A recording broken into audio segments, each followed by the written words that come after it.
Sabi, ganito siya kalakas mga tol.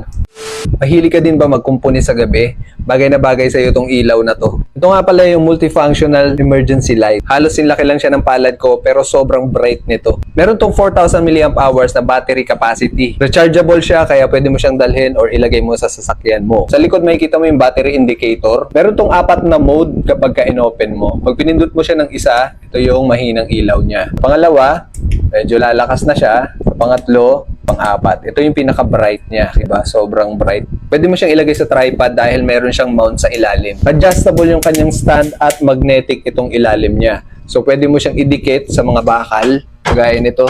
Ayan. Tapos, i-on nyo lang. Ayan. Pwede mo siyang idikit para hindi mo na kailangan siyang hawakan. Napaka-portable lang niya kahit saan pwede mo siyang ilagay basta merong bakal. Bukod dun sa puting ilaw, meron pa siyang pindutan dito para sa red light.